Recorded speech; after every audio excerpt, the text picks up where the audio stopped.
"I have nothing left," she whispered, her voice cracking like dried leather in the mountain wind. Jacob McReynolds stood frozen in his doorway, watching the woman collapse to her knees on his porch. Blood stained her torn dress, her dark hair hung in matted strands, and those green eyes, God help him, those desperate green eyes, looked up at him like he was her last hope on earth. Before we embark on this incredible journey together, I have a small, heartfelt favor to ask. Please subscribe to my channel. Give this video a thumbs up. It costs you nothing but means the world to me. And let me know in the comments which beautiful corner of the world you're watching from. Your support truly makes all the difference. "You are my everything," he heard himself say, the words torn from somewhere deep inside his chest. But that confession was still weeks away. Right now, in this moment, all Jacob saw was trouble in a tattered blue dress, and trouble was the last thing he needed on his mountain. The November wind howled through the pine trees surrounding his cabin, carrying the first promise of winter snow. This woman, whoever she was, wouldn't survive a night in the open, not in her condition, not with those men who were surely hunting her. He'd built this life in the wilderness of the Colorado Rockies for one reason: to be left alone. After what happened in the war, after losing everything that mattered, solitude was his only salvation, his only peace. But as she swayed on his doorstep, one hand pressed against what looked like a knife wound in her side, Jacob felt something crack inside the wall he'd built around his heart. "Please," she breathed, and collapsed forward. He caught her before she hit the wooden planks, her small frame lighter than it should have been. Too light. When was the last time this woman had eaten a proper meal? Behind her, down the narrow mountain trail that led to his hidden cabin, he could hear the distant thunder of approaching horses, multiple riders, moving fast through the darkness. Jacob looked down at the unconscious woman in his arms, then at the trail where torchlight was beginning to flicker between the trees. He had maybe 10 minutes before whoever was chasing her reached his doorway.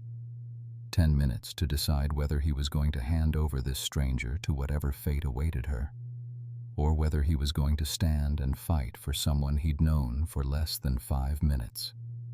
The wind picked up, rattling the shutters of his cabin and sending a shower of orange and gold leaves spiraling through the air. Winter was coming early this year, and it was going to be brutal. Jacob McReynolds had spent 3 years on this mountain learning how to be alone, learning how to live with the ghosts of his past and the silence of his present. But as he carried the mysterious woman across his threshold and kicked the door shut behind him, he realized that sometimes fate doesn't ask permission before it changes everything you thought you knew about your life. The sound of hoofbeats grew closer, and Jacob knew that whatever peace he'd found in this wilderness was about to be shattered forever. What you need to understand about Jacob McReynolds is that he'd already died once in a field hospital outside Atlanta, when the surgeon told him his wife and infant son were never coming home. Now, 3 years later, as he laid the unconscious woman on his bed and lit the kerosene lamp, Jacob found himself looking at someone else who was running from death. Her breathing was shallow, her skin pale as mountain snow, and that knife wound in her side was worse than he'd first thought. The hoofbeats outside grew louder, closer. Angry voices carried on the wind. "Check every cabin, every cave, every damn tree if you have to." The voice was harsh, commanding. "That little thief ain't getting away with what she stole from me." Jacob's jaw tightened. Thief or not, no woman deserved to be hunted like a wild animal through these mountains. He'd seen enough violence, enough suffering.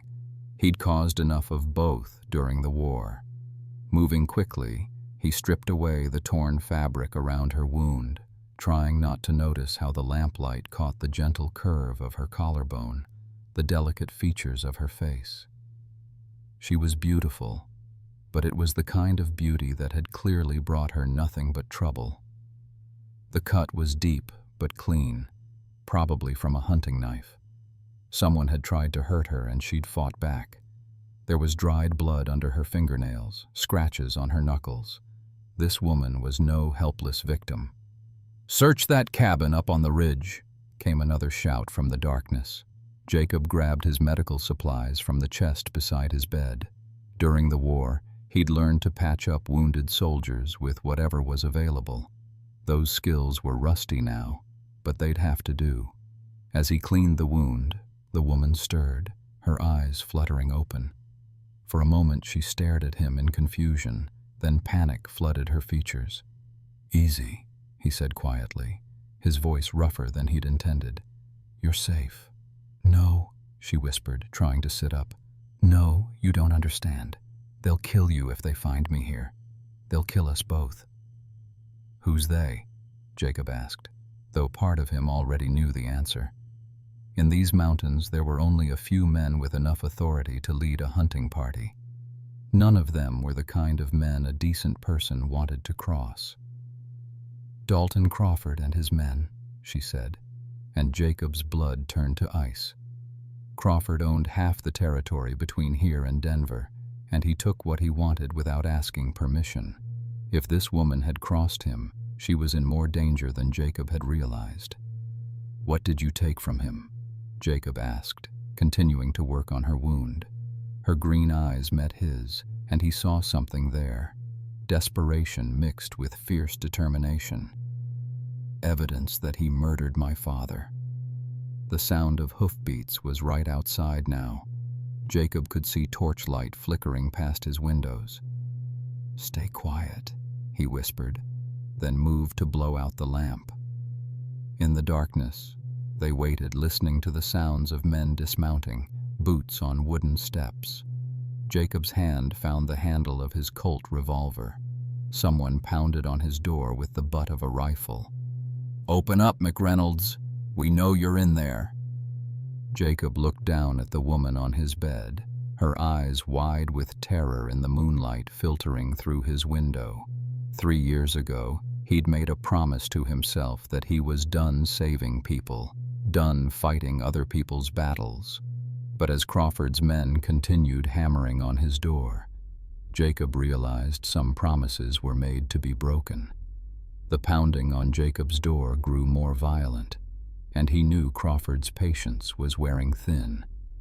"I know you can hear me in there, mountain man." Crawford's voice cut through the night like a blade. "Send out the girl and nobody gets hurt." Jacob looked down at the woman. He still didn't even know her name, and saw her trying to sit up despite her injury.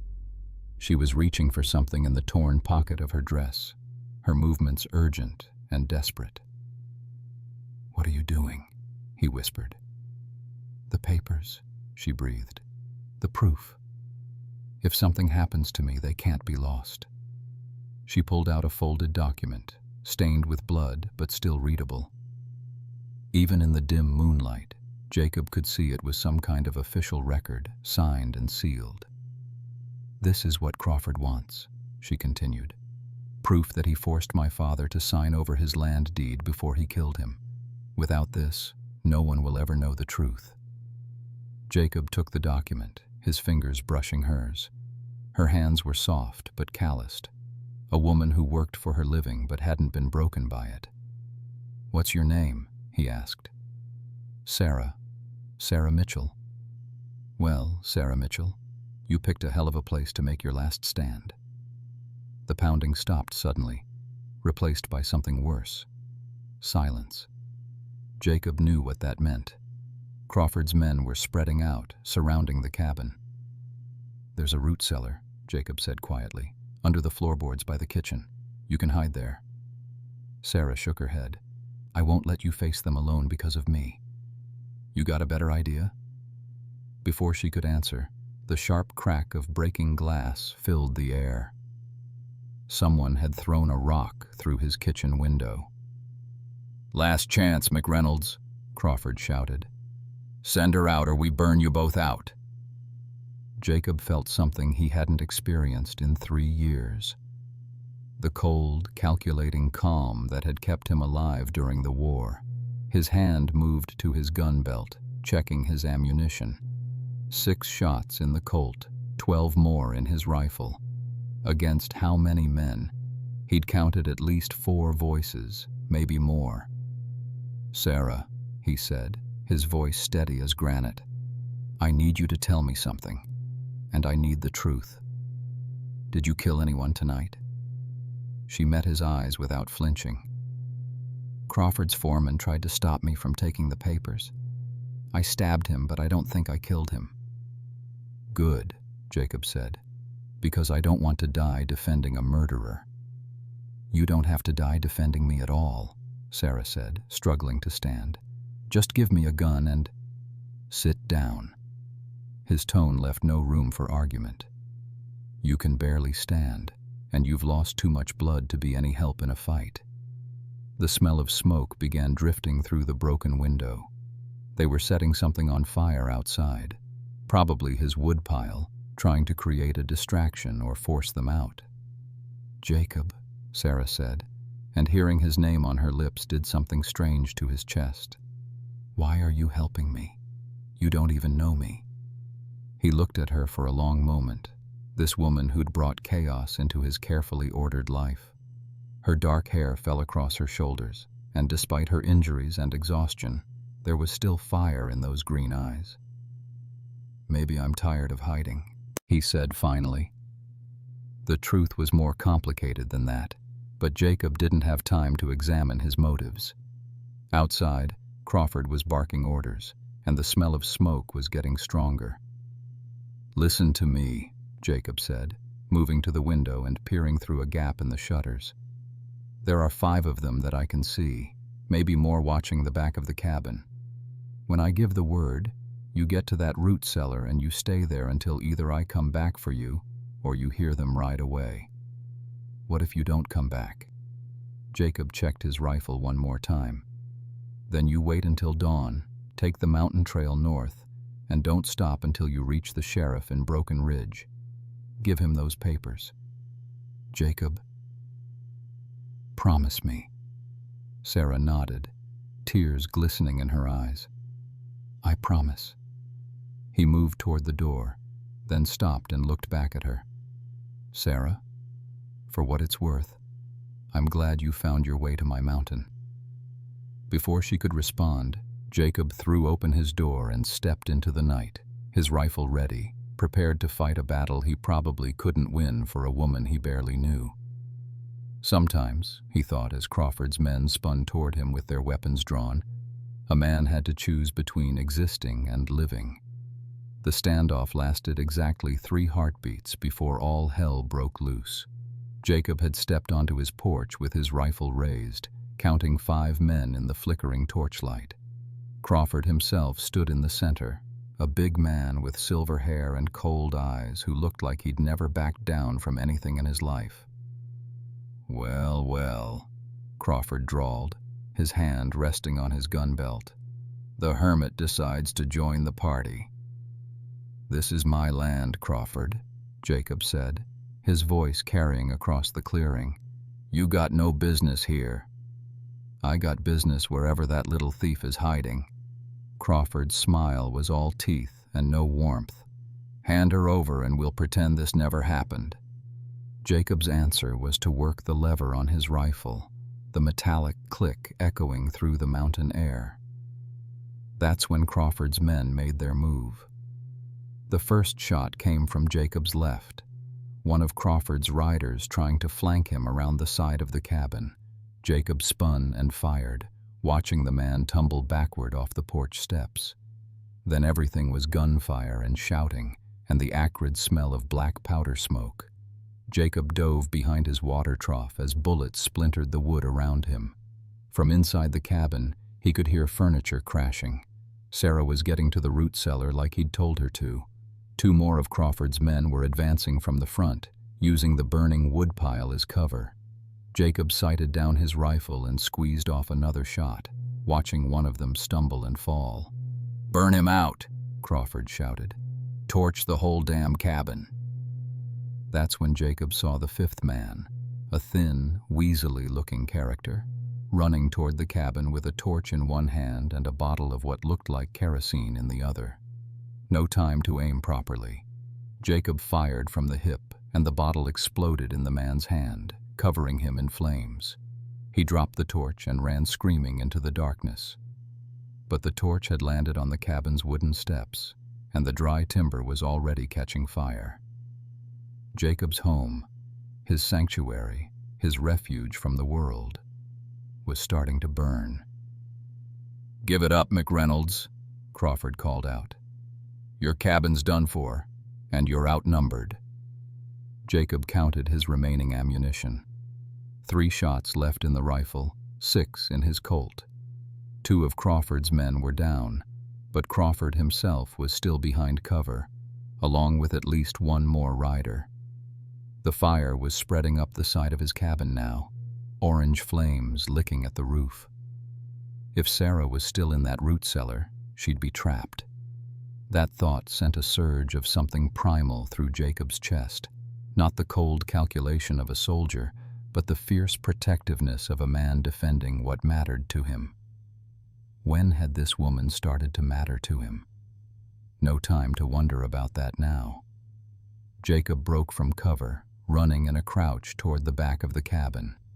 If he could get Crawford and his remaining men to follow him, draw them away from the building, maybe Sarah could escape in the confusion.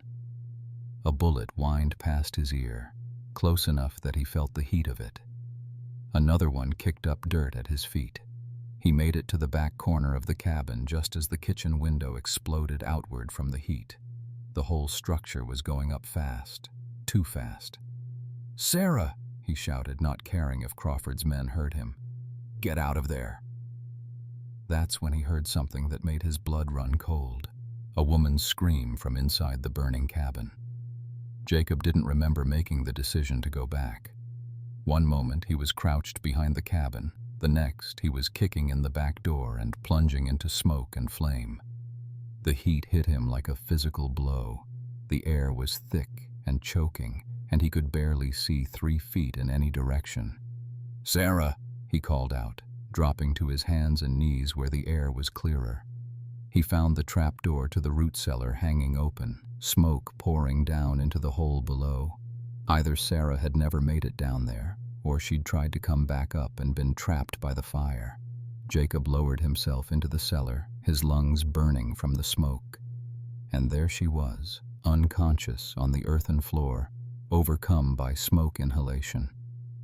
As Jacob lifted Sarah's limp form in his arms, he could hear Crawford's voice outside, triumphant and cruel. "Let them both burn," the man was saying. "Saves us the trouble of burying them."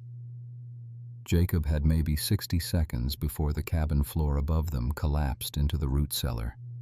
Sarah was dead weight in his arms, her breathing so shallow he had to put his ear to her chest to make sure her heart was still beating. The smoke down here was thick as soup, and getting thicker by the second. There was another way out of the root cellar, a narrow tunnel he'd dug years ago that led to an old mine shaft about 50 yards behind the cabin. He'd built it as an emergency escape route, never thinking he'd actually need to use it. Supporting Sarah with one arm, Jacob felt along the back wall until he found the loose boards that concealed the tunnel entrance. Above them, something heavy crashed to the floor, probably his kitchen table. The tunnel was barely wide enough for one person, and it was going to be a nightmare trying to get Sarah through it unconscious. But it was their only chance. Jacob pulled the boards aside and looked into the darkness ahead. The tunnel was maybe 30 feet long, but it felt like 30 miles when you were carrying someone who couldn't help themselves. He got Sarah positioned over his shoulder in a fireman's carry and started crawling forward on his hands and knees. The tunnel smelled of damp earth and old timber, but after the smoke-filled cabin, it was like breathing mountain air. Behind them, he could hear more crashing sounds as his home collapsed in on itself. 3 years of careful building, 3 years of creating something that was his own, gone in one night. But as he felt Sarah's breath against his neck, weak but steady, Jacob found he didn't care about the cabin as much as he'd expected. The tunnel seemed to go on forever. His knees were raw from the rough stone, his shoulders ached from Sarah's weight, and his lungs still burned from the smoke. But finally he saw a faint glimmer of starlight ahead. The tunnel opened into the old mine shaft, which led to a natural cave hidden in the rocks behind his property. Jacob had used it for storage, keeping emergency supplies and some of his more valuable possessions safe from the weather. He laid Sarah down on a pile of old blankets and checked her pulse again. Stronger now, and her breathing was improving. The fresh air was helping both of them. Outside, he could hear Crawford's men celebrating, their voices carrying on the night wind. "That's what happens to folks who don't mind their own business," one of them was saying. "Think they made it out the back?" asked another. "Don't matter," Crawford's voice replied. "If the fire didn't get them, the smoke did. And if they somehow survived that, they won't last a night in these mountains without shelter." Jacob listened as the hoofbeats gradually faded away, Crawford and his men heading back to wherever they'd come from. They thought they'd won. They thought Sarah Mitchell and her evidence were nothing but ashes now. They were wrong on both counts. Sarah stirred, her eyelids fluttering open. When she saw Jacob's face in the dim starlight filtering into the cave, she tried to sit up. "Easy," he said, supporting her back. "You breathed in a lot of smoke." "The cabin," she whispered, her voice hoarse. "I heard the fire." "It's gone," Jacob said simply. "All of it." Sarah's face crumpled. "I'm sorry. This is all my fault. Everything you had was just wood and nails," Jacob interrupted. "What matters is that we're alive." But even as he said it, Jacob knew their problems were just beginning. They were alive, but they were also homeless, with limited supplies, and winter was coming fast to the mountains. Sarah was injured, and Crawford would probably send men back to make sure they hadn't survived. "Jacob," Sarah said, reaching into her dress pocket. "The papers, did they?" He pulled out the folded document, singed around the edges but still intact. "Right here." Relief flooded her features. "Then it wasn't for nothing. We can still get justice for my father." Jacob studied her face in the pale starlight. Even after everything she'd been through tonight, the injury, the fire, nearly dying from smoke, her first concern was still for those papers and the man who'd raised her. "Tell me about him," Jacob said. "Your father."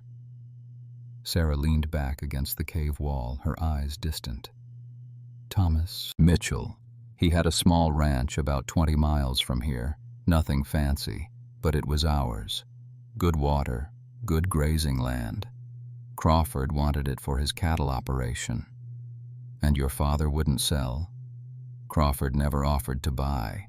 He just showed up one day with that forged deed, claiming my father had signed the land over to settle gambling debts. Said if we didn't leave peacefully, he'd have us arrested for trespassing." "But your father didn't gamble." Sarah's laugh was bitter. "My father was a preacher before he became a rancher. He wouldn't touch cards or dice. But Crawford had witnesses, men on his payroll who swore they'd seen my father lose the land in a poker game in Denver." Jacob was starting to understand. "So your father fought back." "He rode into town to find a lawyer, someone who could prove the deed was forged. He never came home." Sarah's voice broke slightly. "They found him 3 days later at the bottom of Devil's Canyon. Crawford's men said his horse must have spooked and thrown him. But you didn't believe it. My father was the best horseman in 3 counties. And when I went through his things, I found a letter from a clerk in Denver, someone who'd been willing to testify that Crawford's witnesses were lying, that my father had never set foot in that poker game." Sarah reached into another pocket and pulled out a second piece of paper, this one more carefully preserved than the deed. The clerk wrote that he had proof of the real dates and signatures, proof that would expose Crawford's whole scheme. But the day before my father died, this clerk disappeared too. Jacob took the letter and read it by starlight. It was signed by someone named Henry Morrison, dated 2 weeks ago, and it promised to provide testimony that would clear Thomas Mitchell's name and restore his daughter's inheritance. Morrison is the man who wrote this? Was, Sarah said quietly. I found out 3 days ago that he'd been killed in what looked like a robbery, but nothing was taken except the papers he'd promised to show my father. Jacob folded the letter and handed it back to her.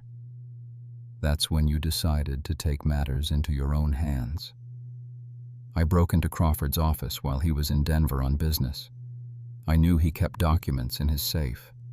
Land deeds, contracts, things like that. I thought maybe I could find something that proved what he'd done to my father. And you did. Sarah nodded. This deed, with my father's signature on it. But it's not his handwriting, Jacob. I'd know his writing anywhere. Someone forged it, probably the same person who killed that clerk. Jacob looked at the deed again, comparing the signature to the letter from Morrison. Even in the dim light, he could see the differences. Subtle, but definitely there for someone who knew what to look for. Crawford caught you taking this? His foreman did. I thought the office would be empty, but he came back early from patrol. When he saw what I was doing, Sarah touched the wound in her side. He said Crawford would want to deal with me personally, that I'd pay for dishonoring my father's memory. Jacob felt a cold anger building in his chest. So you fought back. I had my father's hunting knife when he tried to grab me. Sarah's voice trailed off, but Jacob could fill in the rest. They sat in silence for a while, listening to the wind whistle through the cave entrance. Finally, Sarah spoke again. I know what you're thinking.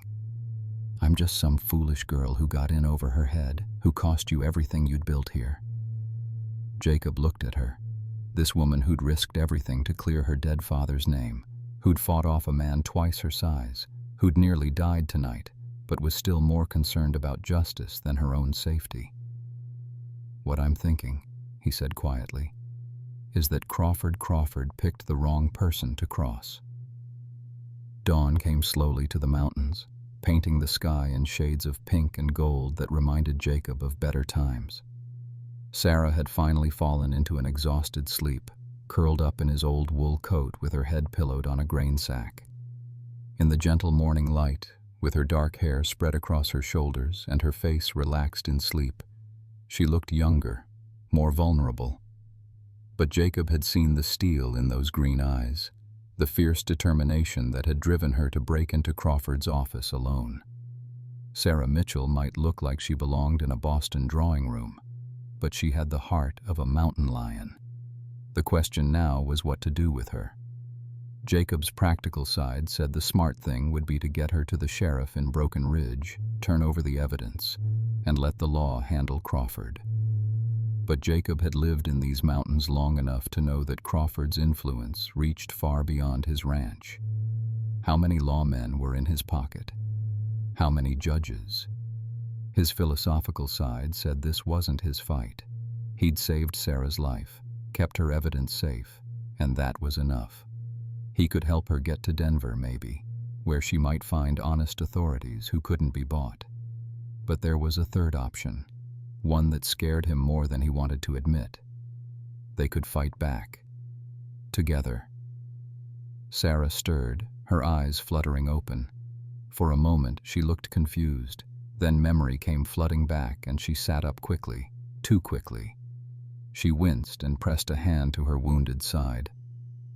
How do you feel? Jacob asked. Like I've been trampled by a herd of cattle, she said. But there was a spark of humor in her voice that hadn't been there the night before. How do I look? Jacob studied her face, smudged with soot, pale from blood loss, but with those remarkable eyes bright and alert. Like hell, he said honestly. Sarah laughed, then winced again. Well, at least you're honest. Always am. Sometimes to a fault. She looked around the cave, taking in their situation. What happens now? That depends on you, Jacob said. I can get you to Broken Ridge, help you find the sheriff there. With luck, he's honest and Crawford hasn't gotten to him yet. With luck, Sarah repeated. And if he has? Then we try Denver. Federal marshals, maybe, or a territorial judge. Sarah was quiet for a long moment, staring at the cave entrance where morning sunlight was streaming in. What if, she said finally, we don't run? Jacob had been expecting this. Sarah, listen to me, she said, turning to face him. Crawford thinks we're dead. He thinks the evidence is destroyed. That gives us an advantage. It gives us the element of surprise, maybe. But Crawford has 20 men, maybe more. And they're all killers. My father was one man, and he almost exposed Crawford's whole operation. What could two people do?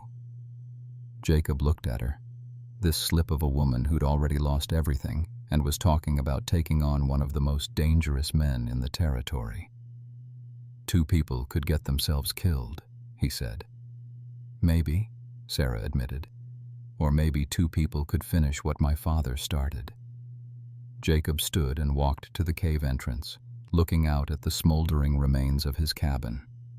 Everything he'd built in the last 3 years was gone.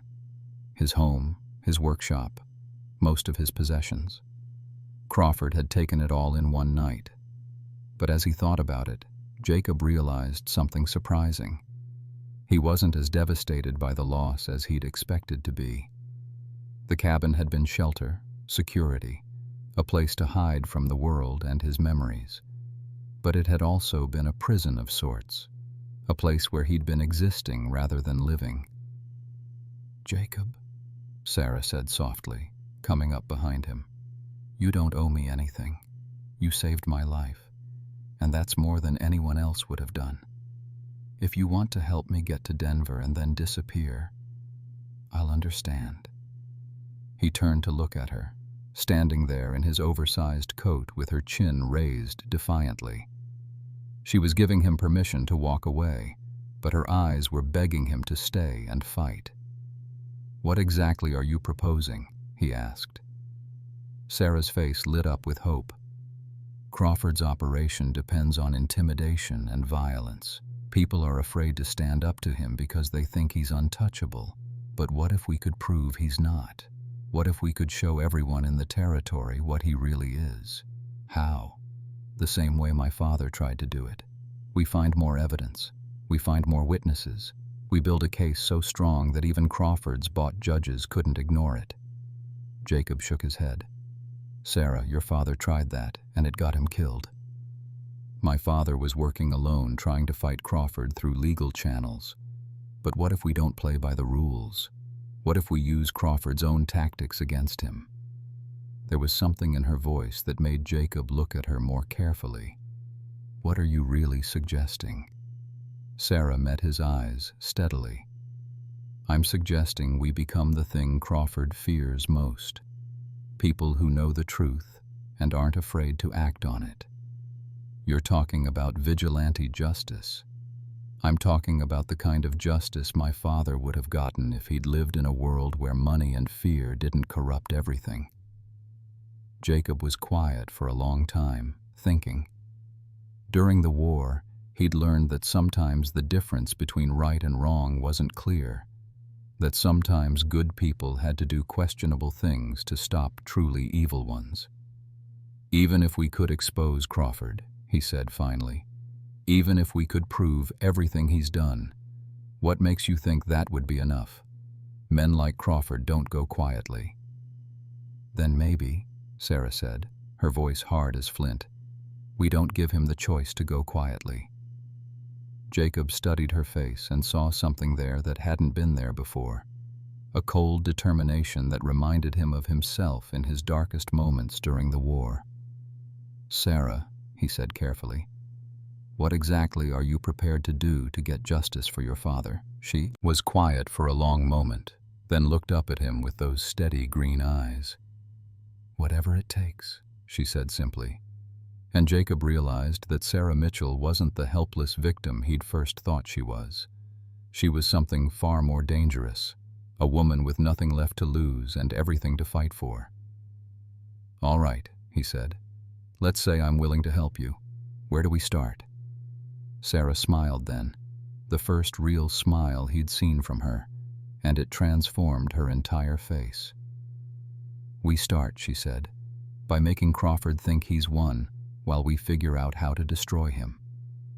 The abandoned mining camp of Silver Creek had been dead for 5 years, but its bones still offered shelter to those who knew where to look. Jacob led Sarah through the maze of collapsed buildings and rusted equipment, finally stopping at what had once been the mine supervisor's office. The roof was mostly intact, and someone, probably prospectors or drifters, had left behind some basic supplies. "This will do for now," Jacob said, checking the corners for snakes or other unwelcome residents. Sarah sank onto a wooden crate that served as a chair, exhaustion written in every line of her body. They'd walked for 3 hours through rough mountain terrain, and the wound in her side was clearly bothering her more than she wanted to admit. "Tell me about Crawford's operation," Jacob said, settling onto another crate across from her. "How many men does he have? Where does he keep his records? Who are his allies?" Sarah pulled out a small notebook from her dress pocket.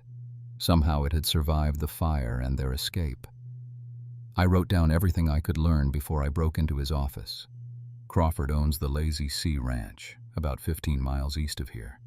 He's got maybe 25 hands, but only half of them are real cowboys.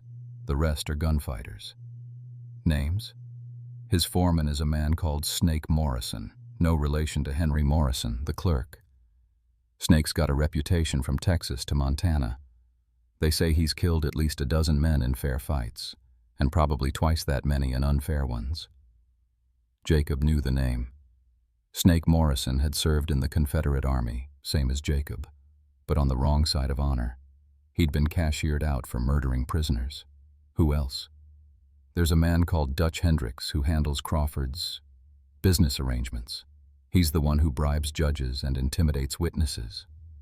And then there's Crawford's nephew, Billy Crawford.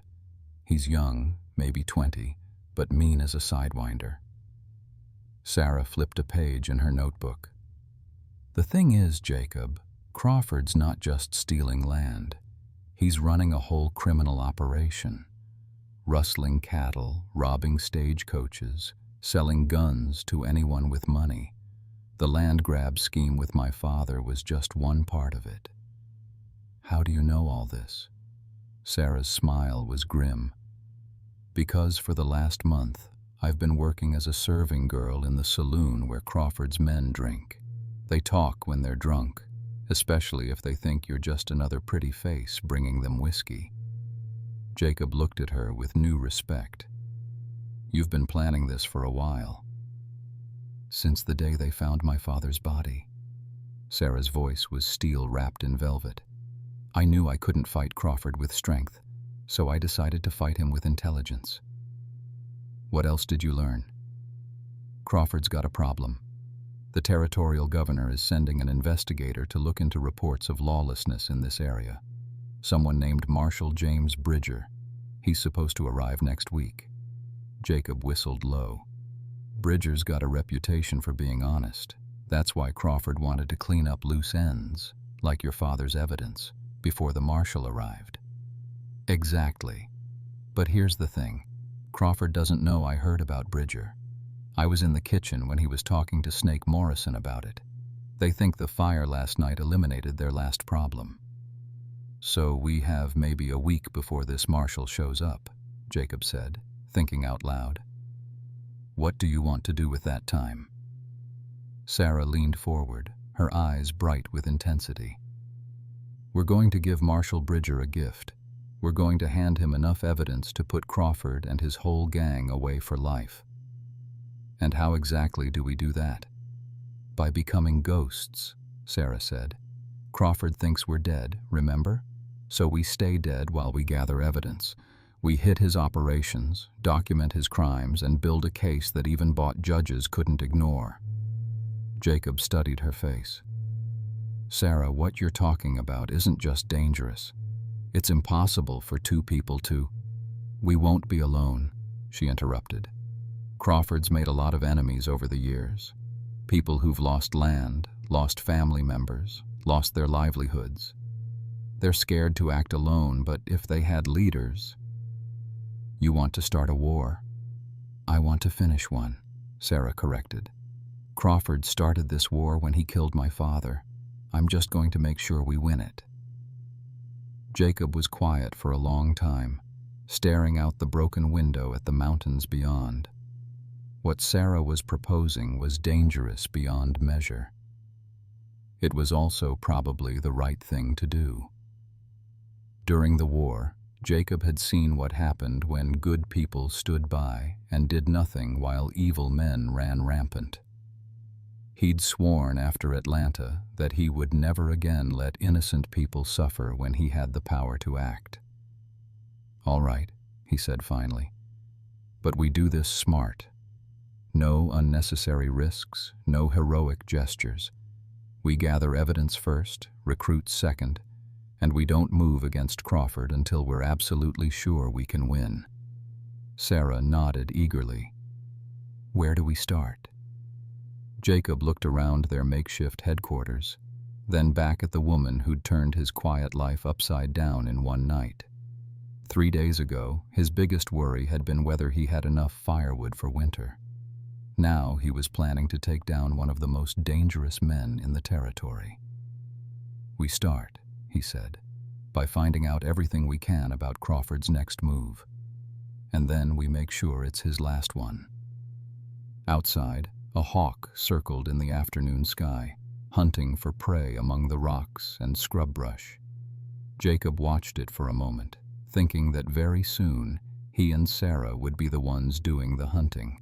The question was whether they'd turn out to be the hawks or the prey. 3 days later, Jacob crouched in the rocks above Crawford's ranch, watching the daily routine unfold below him through an old pair of field glasses. The lazy sea was impressive in its way, a sprawling complex of barns, corrals, and outbuildings centered around a large main house that looked more like a fortress than a home. Crawford had built it to withstand attacks, with thick stone walls and small windows that could serve as gun ports if necessary. Smart man. Evil, but smart. See anything interesting? Sarah whispered from beside him. Jacob handed her the glasses. Count the men in the main yard. Tell me what you notice about them. Sarah studied the ranch for several minutes. There are 8 men visible, but only 3 of them are doing actual ranch work. The others are just watching. Sentries, Jacob confirmed. Crawford's got this place locked down tight. Getting in there to search for evidence is going to be trickier than we thought. They'd spent the last 3 days scouting Crawford's operation from a distance, learning schedules and identifying weaknesses. What they'd discovered wasn't encouraging. Crawford ran his ranch like a military compound with guards posted around the clock and regular patrols of the surrounding area. There, Sarah said suddenly, pointing toward the main house. That's Snake Morrison, the foreman I told you about. Jacob took the glasses back and focused on a tall, lean man with a black mustache who was walking across the yard. Even from this distance, there was something dangerous about the way he moved, like a predator always ready to strike. And the young one coming out of the barn? That's Billy Crawford, the nephew. He's the one who handles the messier jobs. Billy Crawford looked like trouble, barely out of his teens, but with the cold eyes of someone who'd already killed and planned to kill again. He was talking animatedly to Snake Morrison, gesturing toward the mountains in their direction. Jacob felt a chill run down his spine. They're talking about something up here. About us, maybe. You think they suspect we're alive? Maybe, or maybe they're just being thorough. Jacob lowered the glasses and looked at Sarah. Either way, we need to move our base camp. This place is getting too hot. They'd been using an abandoned cabin about 2 miles from the mining camp, but if Crawford's men were starting to patrol this area more aggressively, it was only a matter of time before they were discovered. "Where do we go?" Sarah asked. Jacob thought for a moment. "There's an old trapper's cabin up near Widow's Peak, about 10 miles north. It's isolated, hard to find, and it's got good views of all the approaches." "That's where we were heading when this all started, isn't it? Before you decided to help me." Jacob nodded. He'd been planning to spend the winter in that cabin, living off stored supplies and what game he could hunt. It would be cramped quarters for 2 people, but it was defensible. "Speaking of help," Sarah said, "I think I found some." She handed him a piece of paper, a list of names written in her neat handwriting. "These are people Crawford has wronged over the past 2 years," she explained. "I got most of the names from listening to conversations in the saloon, and I added a few from my own knowledge." Jacob scanned the list. There were more than 20 names, including several he recognized. "Tom Bradley," he said, pointing to one entry. "Crawford stole his water rights last spring. And Martha Fleming lost her husband when he tried to stand out EP to Crawford's rustlers," Sarah added. "She's got 3 sons, all good with guns. These people, they might be willing to help, but are they willing to fight? There's a big difference between wanting justice and being ready to die for it." Sarah's eyes were hard as flint. "There's only one way to find out." They spent the rest of the morning cataloging what they'd observed about Crawford's operation, then began the long hike toward Widow's Peak. The country was getting rougher as they climbed higher into the mountains, and Sarah was struggling more than she wanted to admit. "Rest," Jacob said when he noticed her favoring her wounded side. "I'm fine." "You're not fine. You're hurt, you're exhausted, and if we get jumped by Crawford's men right now, you won't be able to fight or run." Sarah's jaw tightened, but she sank onto a fallen log. "I hate being weak." "You're not weak," Jacob said, settling beside her. "You're injured. There's a difference." They sat in comfortable silence for a while, listening to the wind in the pines and the distant cry of an eagle circling overhead. Finally, Sarah spoke. "Jacob, can I ask you something personal?" "Shoot." "What happened to you during the war? What made you come up here to live alone?" Jacob was quiet for a long time. It wasn't a story he'd ever told anyone, mainly because there'd been no one to tell. "I was at the Battle of Atlanta," he said finally. "Cavalry unit, 3rd Colorado. We were supposed to be heroes, fighting to preserve the Union and free the slaves. But it wasn't like that?" "War's never like they tell you it's going to be," Jacob said. "It's just mud and blood and good men dying for causes they barely understand." He picked up a pine cone and turned it over in his hands, not meeting Sarah's eyes. "I was married before the war. Her name was Ellen. We had a baby boy, Thomas. They were supposed to wait for me in Denver while I served my time and came home." Sarah didn't say anything, just waited for him to continue. "There was a cholera outbreak in Denver while I was in Georgia. By the time I got word of it and made it home, they'd been dead for 3 months. "Oh, Jacob," Sarah said softly. "I'm so sorry. I came up to these mountains because I couldn't stand being around people anymore. Couldn't stand their sympathy, their questions, their attempts to help me move on. Up here I could be alone with my grief. And now?" Jacob looked at her. This brave, determined woman who'd lost her father and was fighting to clear his name. "Now," he said, "I think maybe I've been alone long enough." Sarah reached over and took his hand, her fingers warm and strong. "When this is over," she said, "when Crawford pays for what he's done to both of us, what happens then?" Jacob looked into her green eyes and saw something there that made his heart skip a beat. "I don't know," he said honestly, "but I'd like to find out." They resumed their climb toward Widow's Peak, and Jacob found himself thinking that maybe, just maybe, there was life after loss. Maybe there was even happiness.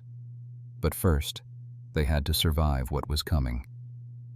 The trapper's cabin at Widow's Peak had seen better days, but it was defensible and well hidden among the rocks and scrub pines. Jacob spent the first hour checking for structural damage while Sarah inventoried their meager supplies. They had enough food for maybe a week, adequate ammunition, and one advantage Crawford didn't know about. They were supposed to be dead. "We need to contact some of the people on this list," Sarah said, spreading her notebook open on the cabin's rough-hewn table. "But we have to be careful, if even one of them is in Crawford's pocket." "We'd be walking into a trap," Jacob finished.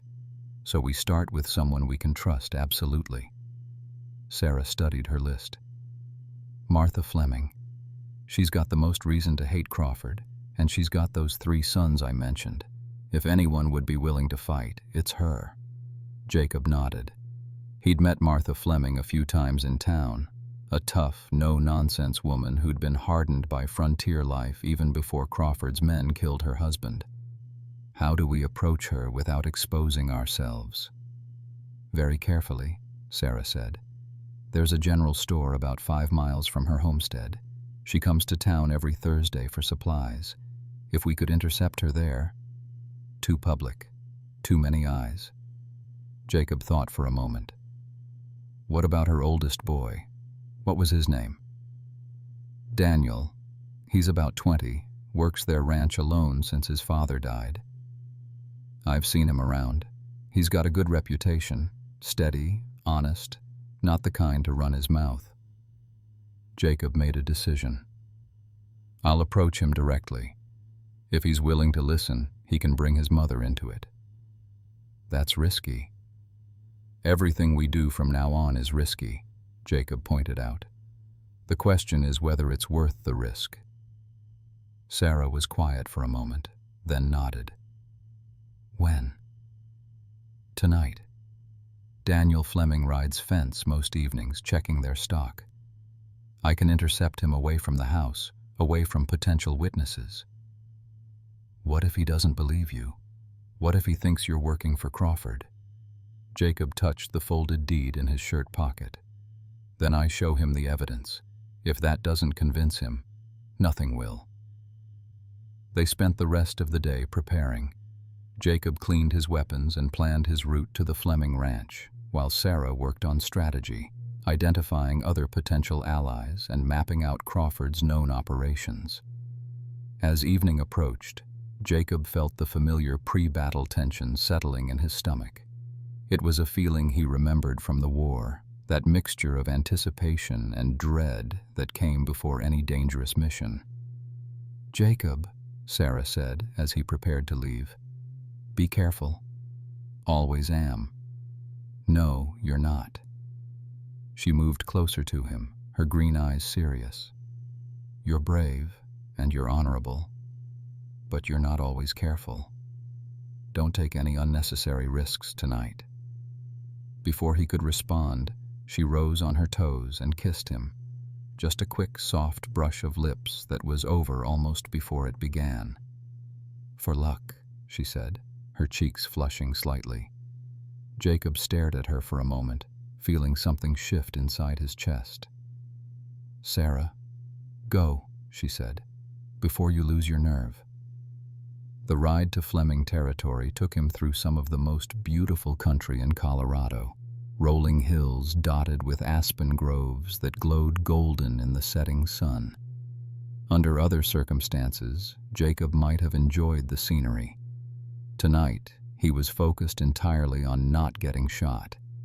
He found Daniel Fleming exactly where he'd expected to, riding the fence line along the northern boundary of their property. The young man had his father's build, but his mother's sharp eyes, and those eyes were immediately suspicious when Jacob emerged from the tree line. "That's far enough, mister," Daniel called out, his hand moving toward the rifle hanging from his saddle. "State your business." "My name's Jacob McReynolds," Jacob said, keeping his hands visible and his voice calm. I need to talk to you about Dalton Crawford." Daniel's expression darkened. "What about him?" "About the fact that he murdered your father, and about the fact that I can prove it." For a long moment, the only sound was the wind through the grass and the distant lowing of cattle. Daniel Fleming studied Jacob's face, looking for signs of deception or threat. "My father died in a riding accident," Daniel said finally. "At least, that's what Crawford's men told the sheriff." "Your father died because he found out about Crawford's cattle rustling operation and threatened to expose it," Jacob said. "The same way Thomas Mitchell died when he found evidence of Crawford's land fraud." "Mitchell? The preacher?" Jacob pulled out the folded deed and held it up. "Mitchell's daughter stole this from Crawford's safe. It's proof that Crawford forged documents to steal her father's land." Daniel dismounted and walked closer, his rifle still ready but no longer pointed directly at Jacob. "Let me see that."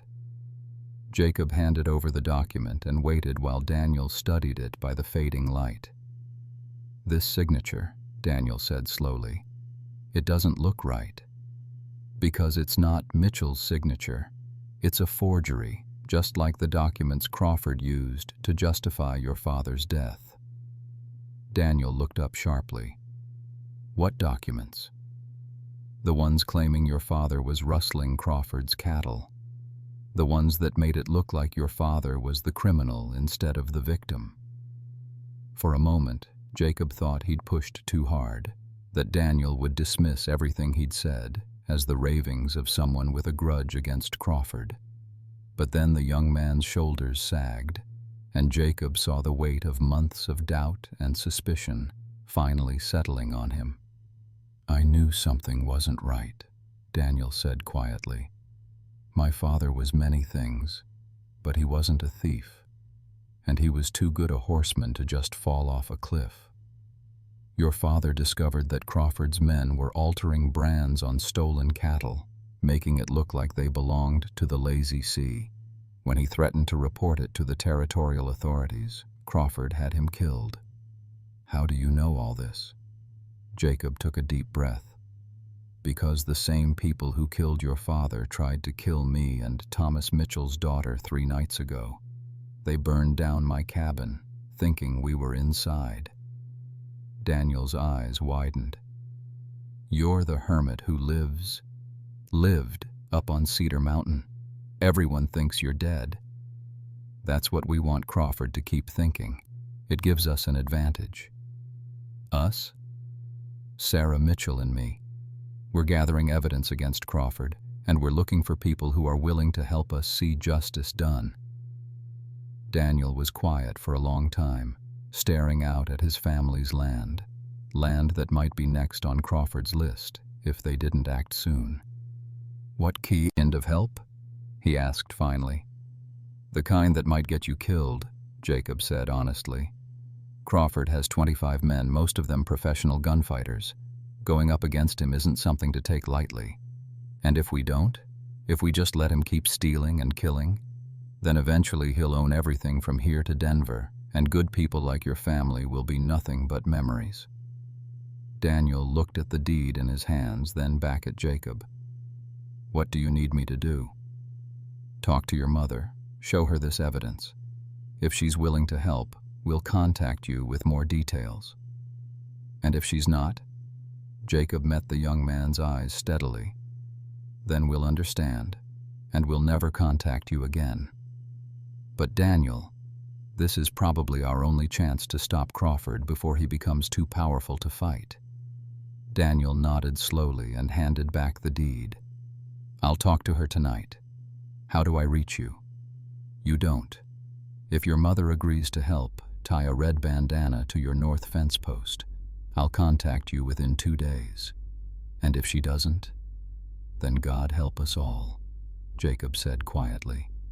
He mounted his horse and rode back toward Widow's Peak, leaving Daniel Fleming standing alone in the gathering darkness with the weight of an impossible decision on his shoulders. When Jacob reached the cabin, Sarah was waiting by the window with his rifle across her lap. "How did it go?" she asked. Jacob sank into a chair and pulled off his boots. We'll know in a day or two. Either we just recruited our first ally, or we just signed our own death warrants. Sarah moved to the small stove and poured him a cup of coffee from the pot she'd been keeping warm. Do you think he'll convince his mother? Jacob accepted the coffee gratefully, inhaling the rich aroma. I think Martha Fleming is tired of being afraid, and I think she wants justice for her husband as much as you want it for your father.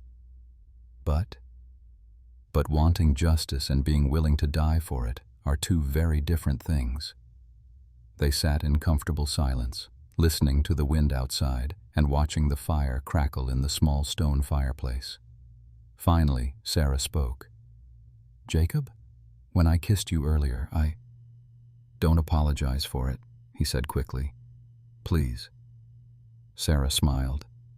I wasn't going to apologize. I was going to say that when this is all over, I'd like to do it again. Jacob looked into her eyes and saw his own feelings reflected there. Affection, attraction, and something deeper that neither of them was quite ready to name. I'd like that too, he said. Outside, an owl called in the darkness, and somewhere in the distance a coyote answered. It was the sound of the wild country Jacob had called home for 3 years, but tonight it sounded different somehow. Tonight, it sounded like hope. The red bandana appeared on the Fleming fence post exactly 24 hours later. Jacob spotted it through his field glasses just after dawn, a splash of color against the weathered wood that meant Martha Fleming was ready to fight. They're in, he told Sarah, who was preparing their meager breakfast over the small fire. Thank God, she breathed. Now what? Now we find out if they're alone in their willingness to stand up to Crawford, or if there are others who've had enough. Jacob had been thinking about this moment for days. The Flemings were important, but they were just one family. To really challenge Crawford's operation, they'd need at least a dozen fighters, maybe more. I've been working on approach strategies for the other names on our list, Sarah said, pulling out her notebook. Tom Bradley might be willing to help. Crawford stole his water rights, remember? And there's a family called the Hendersons who lost their oldest son to Crawford's men last year. We need to be careful about how we contact them, Jacob said.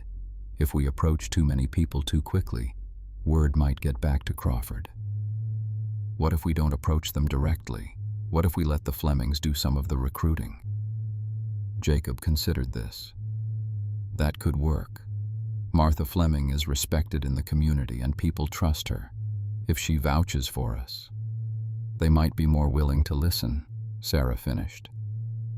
They spent the morning planning their next moves. Then Jacob rode out to make contact with Daniel Fleming. The meeting point was an old line shack on the border between Fleming land and the open range, isolated enough to avoid detection, but close enough to both properties for quick escape if necessary. Daniel was waiting when Jacob arrived, along with a woman who could only be his mother. Martha Fleming was in her 40s, with steel-gray hair pulled back in a practical bun, and the kind of weathered face that spoke of years spent working under the frontier sun. But it was her eyes that caught Jacob's attention. They burned with the same fierce intensity he'd seen in Sarah's. Mr. McReynolds, Daniel said, this is my mother. Ma'am, Jacob said, touching his hat brim. Martha Fleming studied him for a long moment, taking his measure. My son tells me you have proof that Dalton Crawford murdered my husband. Yes, ma'am, I do. Show me. Jacob pulled out the deed and the letter from the Denver clerk, explaining what each document represented and how they connected to a pattern of murder and fraud. Martha read both papers carefully, her face growing harder with each word. This clerk Morrison, she said finally. He's dead? Killed 3 days before your husband died. Made to look like a robbery, but nothing was taken except his files on Crawford. Martha handed back the papers, her jaw set in a grim line. What do you want from us? help gathering evidence against Crawford, help recruiting others who've been wronged by him, and when the time comes, help stopping him permanently. You're talking about killing. Jacob met her eyes steadily. I'm talking about justice. If that can be accomplished through legal means, fine. If not, he shrugged. Crawford chose the rules when he started murdering innocent people. Martha was quiet for a long time, looking out at the rangeland where her husband had died. I have 3 sons, she said finally. Daniel you've met. The other 2 are 16 and 18, old enough to fight, young enough to think they're immortal. If I agree to help you, I'm not just risking my own life. I understand that, ma'am. And I wouldn't ask if I thought there was any other way. What makes you think we can succeed where others have failed? Jacob thought about this carefully. Because Crawford thinks he's won. He thinks all his enemies are dead or scared into silence. He's going to get careless, and when he does, we'll be ready. Martha looked at her son, then back at Jacob. How many others are you planning to recruit? As many as we can find who are willing to fight. And if we can't find enough? Jacob's smile was grim. Then we'll make do with what we have. Martha Fleming nodded slowly. My husband was a good man, Mr. McReynolds. He didn't deserve to die because he tried to do the right thing. No, ma'am, he didn't. And neither did Thomas Mitchell, or that clerk in Denver, or any of the others Crawford has killed over the years. No, ma'am. Martha stood and smoothed down her riding skirt. Then I suppose we'd better stop him, hadn't we? The next 2 hours were spent in detailed planning. Martha knew more about Crawford's operation than Jacob had expected. She'd been asking careful questions and making quiet observations for months, waiting for an opportunity to strike back. Crawford's got a weakness, she said, and he's greedy. Every few weeks he sends a wagon to Denver loaded with stolen goods, cattle he's rustled, valuables taken from people he's robbed, even guns he's acquired through various criminal activities. When's the next shipment? Jacob asked. Day after tomorrow. The wagon leaves the lazy sea just before dawn and follows the old mining road through Devil's Canyon. Jacob knew the road, narrow, winding, with plenty of places for an ambush. How many guards? Usually 4 men, including the driver. But this time might be different. Why? Martha's smile was cold. Because I heard Billy Crawford bragging in town yesterday about a big score they made recently. Something about enough money to buy half the territorial legislature. Jacob felt his pulse quicken. What kind of score? I don't know details, but it sounded like they hit a bank or a payroll wagon. The point is, if they're moving that much money, they'll have extra security. Or, Daniel added, they'll be so confident in their reputation that they won't think they need extra security. Jacob thought about this. A successful attack on one of Crawford's money wagons would serve multiple purposes. It would hurt him financially, provide funds for their own operation, and demonstrate to the community that Crawford wasn't untouchable. We'll need at least 6 men for something like that, he said. Maybe 8. I can bring my 2 younger sons, Martha said. And there's Tom Bradley. I think I can convince him to help. What about the Hendersons? Daniel asked. They've got good reason to hate Crawford. Maybe, Martha said. But they're scared. It might take more convincing. Jacob made a decision. All right. Here's what we're going to do. Martha, you and Daniel start carefully approaching people on our list. Don't tell them about the wagon job yet. Just feel them out about helping with evidence gathering. We need to know who we can trust before we start planning anything bigger. What about you and Miss Mitchell? We're going to scout that canyon road, figure out the best place for an ambush if we decide to go ahead with it. Martha nodded. When do we meet again? Tomorrow night, same place. By then we should know how many people we can count on. As they prepared to leave, Martha turned back to Jacob one more time. Mr. McReynolds, that young woman you're working with, Miss Mitchell, Is she prepared for what's coming? Jacob thought about Sarah's determination, her willingness to risk everything for justice. Yes, ma'am, I believe she is. Good, Martha said, because what we're about to do is going to change all of us, and there won't be any going back once we start. Jacob watched the Fleming family ride away, then headed back toward Widow's Peak. Martha was right. They were crossing a line, moving from victims to active resistance fighters. The question was whether they'd live long enough to see justice done. The news that greeted Jacob when he returned to the cabin was both encouraging and terrifying. Marshal Bridger arrived in town yesterday, Sarah said without preamble. 3 days early. Jacob felt his stomach drop. How do you know? I rode into Pine Ridge this morning, disguised as a ranch hand looking for work.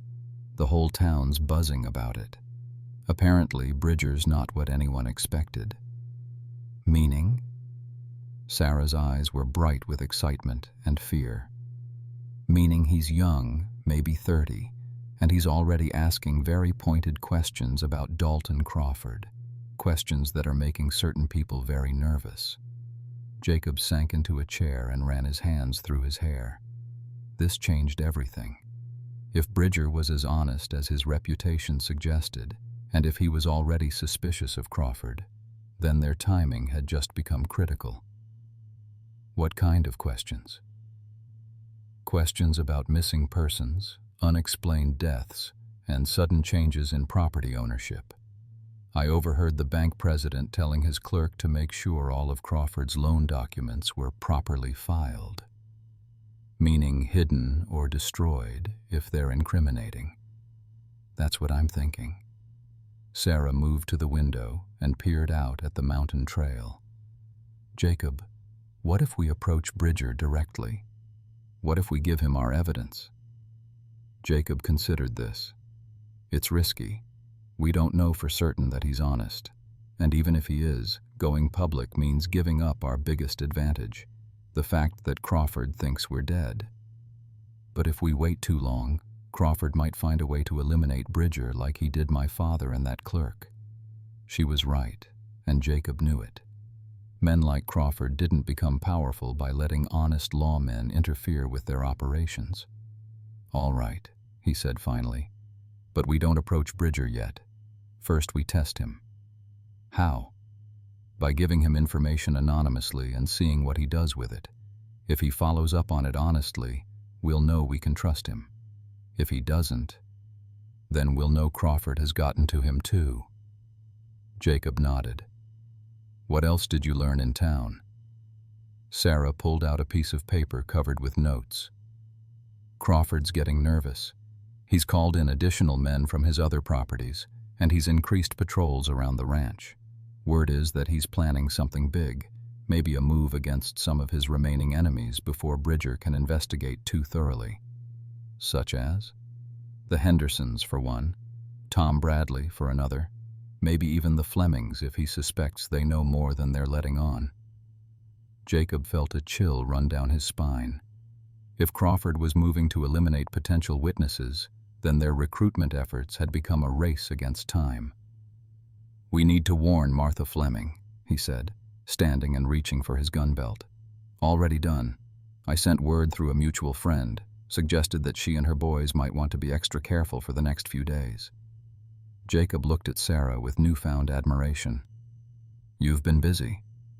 I've been thinking about what Martha Fleming said yesterday, about there being no going back once we start. Well, I think we've already started, whether we meant to or not. Crawford's moving against his enemies, Bridger's asking questions, and we're caught right in the middle. So what do you propose? Sarah walked to their small table and spread out a hand-drawn map of the area around Devil's Canyon. I propose we stop being reactive and start being proactive. You said the wagon carrying Crawford's money goes through this canyon day after tomorrow? That's what Martha heard. Then maybe it's time we showed Crawford that his enemies aren't as dead as he thinks they are. Jacob studied the map, recognizing the terrain from his earlier scouting trips. Devil's Canyon was perfect for an ambush. Narrow walls, limited visibility, and only 2 ways in or out. Sarah, robbing that wagon would be crossing a line we can't uncross. Once we do that, we're no longer just gathering evidence. We're criminals in the eyes of the law. The law that's let Crawford murder innocent people for years? Sarah's voice was hard. The law that would have let him steal my father's land and get away with it? Marshal Bridger might be different. And he might not be. How many more people have to die while we wait to find out? Jacob stared at the map, weighing options and consequences. Everything Sarah was saying made sense from a practical standpoint, but it went against everything he'd believed about justice and the rule of law. Then again, the rule of law hadn't protected Ellen and Thomas from the cholera that killed them while he was fighting for justice in Georgia. It hadn't protected Sarah's father or the Fleming family or any of Crawford's other victims. Even if we decide to hit the wagon, he said slowly, we'd need more men. Martha Fleming said she could maybe bring her sons and Tom Bradley, but that's still only 6 of us against professional gunfighters.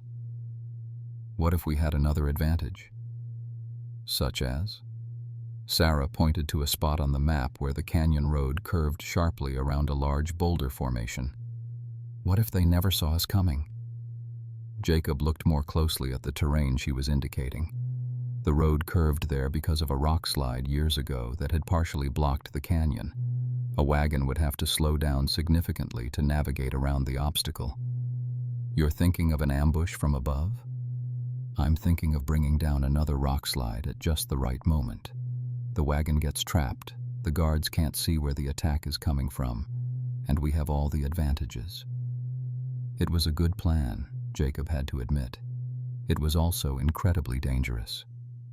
Sarah, even if this works, even if we get Crawford's money and nobody gets killed, what then? He'll know someone's working against him and he'll triple his security. Let him. By then, we'll have enough money to buy weapons, supplies, maybe even hire some honest help. And we'll have proof that he's not invincible. Jacob was quiet for a long time, staring at the map and thinking about all the ways this could go wrong. Finally, he looked up at Sarah. You're sure about this? I'm sure that doing nothing guarantees Crawford wins. At least this way we have a chance. Jacob nodded slowly. All right. But we do this my way, carefully planned, with escape routes and contingency plans for everything that could go wrong. Sarah's face lit up with a smile that transformed her features. Does this mean you're with me? I've been with you since the night you collapsed on my doorstep, Jacob said quietly. I'm just finally admitting it to myself. Sarah moved closer to him, and for a moment, he thought she might kiss him again. Instead, she placed her hand over his heart. Thank you, she whispered, for believing in me, for helping me fight for my father. Sarah, Jacob said, covering her hand with his own. I need you to understand something. After tomorrow, everything changes. Win or lose, we'll be fugitives. There might not be any peaceful endings to this story. I understand, she said. But Jacob, some things are worth fighting for, even if the fight costs us everything. Looking into her eyes, Jacob realized that somewhere along the way, Sarah Mitchell had become one of those things worth fighting for. Maybe the most important thing. Outside, the wind picked up, rattling the cabin's windows and sending pine needles skittering across the roof. Tomorrow, they would find out if they were strong enough and smart enough and lucky enough to take on Dalton Crawford and win. Tonight, they were just 2 people who had found something worth fighting for in each other. The ambush in Devil's Canyon went exactly as planned until it didn't. Crawford's money wagon came through right on schedule, heavily loaded and lightly guarded, just as Martha Fleming had predicted. The rock slide Jacob and Sarah triggered worked perfectly, trapping the wagon and giving them every tactical advantage. What they hadn't counted on was Marshal Bridger being one of the guards. "Hold your fire!" Jacob shouted when he recognized the lawman crouched behind the overturned wagon. "Marshal, we're not here to hurt you." "Then drop your weapons and come out with your hands up," Bridger called back. Instead, Jacob did something that surprised everyone, including himself. He stood up on his rocky ledge, hands visible but not surrendered, and shouted down into the canyon.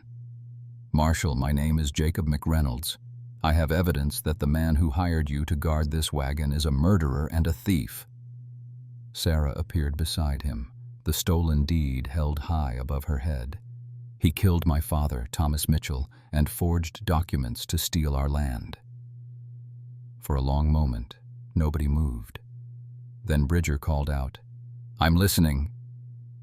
What followed was the strangest negotiation of Jacob's life. Standing on opposite sides of a canyon, shouting over the wind, they laid out their evidence against Crawford while the remaining wagon guards, Crawford's men, tried to decide whether to keep shooting or start running. The decision was made for them when Martha Fleming and her sons arrived with Tom Bradley and, surprisingly, both Henderson boys. Word had gotten out about the ambush, and every family Crawford had wronged in the past 2 years had decided this was their moment to act. "Marshal," Martha called out, "these people are telling the truth. Crawford murdered my husband and I can prove it." Bridger looked around at the growing crowd of armed settlers, then at the money-laden wagon he'd been hired to protect, then at the documents Sarah was still holding. "All right," he said finally. "Everybody put your guns down, and let's sort this out properly." The sorting took 3 days and involved testimonies from a dozen witnesses, examination of forged documents, and the discovery of Crawford's detailed records hidden in the wagon. It turned out Crawford had been keeping meticulous notes on his criminal activities. Insurance, he'd called it, in case he ever needed to blackmail his own associates. When it was over, Crawford and 8 of his men were in custody, facing charges ranging from murder to cattle rustling to mail fraud. Marshal Bridger had enough evidence to put them away for life, assuming they lived long enough to stand trial. "I have to ask," Bridger said to Jacob as they watched Crawford being loaded into the prison wagon. "What were you planning to do if I'd turned out to be crooked too?" Jacob looked at Sarah, who was standing beside him with her father's land deed safely returned to her possession. "We'd have kept fighting," he said simply, "for as long as it took." Bridger nodded. "I believe you would have." 6 months later, Jacob stood in front of the new cabin he'd built on Sarah's land.